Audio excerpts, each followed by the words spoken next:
Oi, eu sou o Vinícius Freire e deixa eu te falar uma coisa pra você. O Carlinhos Maia casou. Ok, mas antes de a gente falar sobre o casamento do Carlinhos Maia, a gente precisa falar sobre o Carlinhos Maia. Antes de a gente falar sobre o Carlinhos Maia. Primeiro porque, cara, é óbvio, ele tá na mídia, ele tá na internet, o casamento dele foi assunto, o casamento dele gerou um engajamento de 2 milhões de pessoas assistindo uma live. Foi a maior live do Instagram mundo.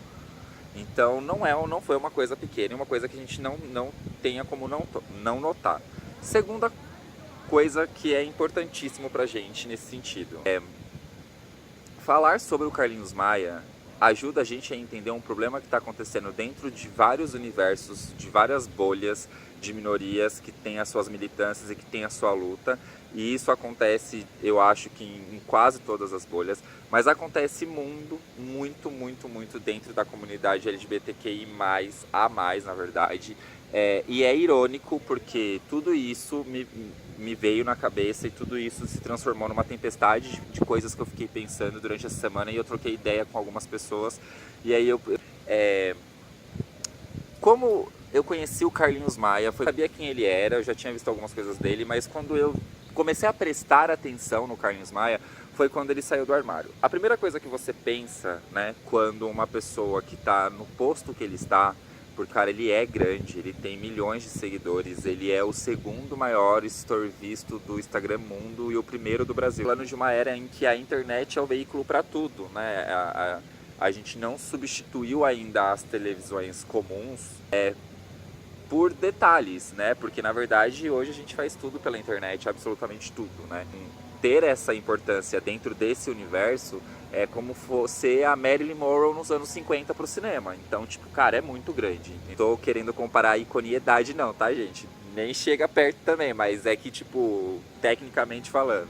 A primeira coisa que você pensa quando você é da comunidade, quando você é da minoria e quando você vê um cara que possivelmente pode te representar num veículo tão grande que pode alcançar tantas pessoas mais uma soma aí, veio mais um cara que tá representando, que tá dando a cara a tapa, que tá saindo do armário, porque é importante se dizer que sair do armário, principalmente em alguns universos, é muito mais importante e pesado do que sair do armário em um universo X. Sair do armário é sempre mais importante, mas tem algumas representatividades que são muito importantes e que se atrelam a muitas outras lutas, não só a nossa causa principal contra a homofobia, contra o preconceito contra gays, lésbicas e afins, toda a nossa luta. Então, uma atrela a outra, entendeu? Então, quando você tem uma figura pública dessa, tendo essa representatividade, você espera que se tenha a luta e que se tenha um propósito maior do que só falar que é gay, porque bom, muito importante é libertador, mas nos dias de hoje, quando você trabalha num veículo como esse, não é só isso, não pode ser só isso, porque senão você se torna omisso. Isso é a minha concepção, óbvio, né? E aí, o que acontece? Quando eu fui ler a reportagem de como ele saiu pro armário, eu fiquei um pouco, confesso, enojado. E aí eu sou bem incisivo nas palavras, eu sou bem direto, e eu tava pensando muito como eu ia gravar esse vídeo, e aí eu decidi que eu vou ser eu mesmo, então pau no cu. Como diria uma das minhas inspirações para estar aqui no momento, inclusive. Fiquei enojado porque eu falei, cara, eu não posso acreditar que um cara gay, que provavelmente deve ter sofrido pelo menos metade das mesmas coisas que eu sofri, porque tem algumas coisas que todo gay passa, então não tem como você não ser afetado por ser gay na sociedade em que a gente foi construído a viver, porque hoje você tem algumas coisas que infelizmente você passa e você vai, ou se não passou, vai passar. Ele pode sair do armário com uma declaração do seguinte: eu não estou passando o sentido e se eu estiver errado, alguém me corrige, por favor, tá? Foi que algo, ele falou que ninguém o veria como uma bicha afeminada, e aí eu tô traduzindo o que ele falou, tá? Porque é óbvio que o que a pessoa quis dizer fica claro através de qualquer palavra bonita que se é falada. Eu veria como uma bicha afeminada, usando shortinhos, aí isso são palavras dele, shortinhos, batom e salto alto, e que ele era um homem e que ele era um gay que gostava de ser homem. Porra, mas todo gay tem que ser homem, não é? Eu acho, porque pra você ser gay dentro do GLBTQIA+, você tem que ser um homem que gosta de um outro homem, logo você é homem. E aí qual é a desqualificação que a gente faz da bicha afeminada comparando com ser homem. Por que que é tão ruim ser essa bicha afeminada? E aí quando você fala bicha afeminada, você já está falando do universo feminino de uma forma indireta. Logo a gente já tem um problema machista aqui também. Entende como o negócio foi muito maior do que só falar umas besteiras por aí?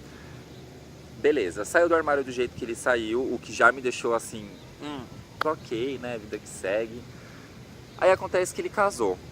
E aí ele casou, ironicamente, na semana em que a lei da homofobia foi aprovada e que agora é crime, né? Ser homofóbico é crime dentro de todo o território nacional.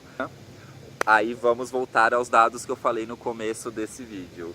Com a live de mais de 2 milhões de pessoas assistindo, a maior live do Instagram. E aí ele, brasileiro, ele casa, né?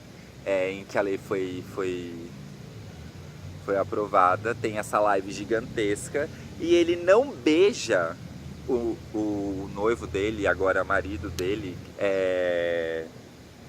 no seu casamento, que é um casamento, como ele mesmo disse, entre dois caras, entre dois homens, não é um casamento gay, é um casamento entre dois caras, entre dois homens, por respeito aos seus convidados e muito provavelmente também aos seus mais de 75, 90%, eu acho que é 90% que ele declarou, que ele falou uma vez, que o público dele é hétero. Então, eles devem ter tido algum peso nessa decisão de respeito. E aí você para e pensa, porra, na semana em que a lei da homofobia é aprovada, eu tenho um cara casando com outro cara que reforça que eu demonstrar o meu amor em público pelo único fato de eu ser gay ou com outro homem é desrespeitoso. E aí ele promove isso, ele reforça isso para 2 milhões de pessoas numa live.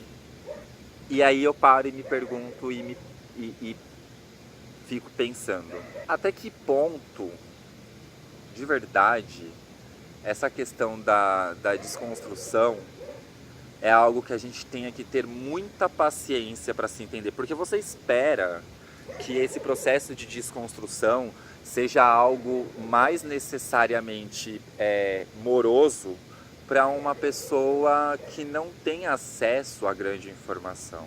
Ou uma pessoa que vive numa bolha muito fechada. Um exemplo, eu estou em Marília, né? Tô na casa da minha avó, faz mais ou menos quase um mês que eu tô aqui, por isso que tá saindo um vídeo meio atrasado, porque eu só tô conseguindo gravar agora.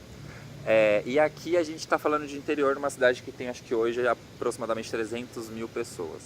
É outro mundo. Então e aí conversando com algumas pessoas daqui, até pessoas que são da comunidade, ou pessoas que são supostamente desconstruídas, enfim, você vê um pouco da necessidade de mais assuntos como esses e a debate sobre esses.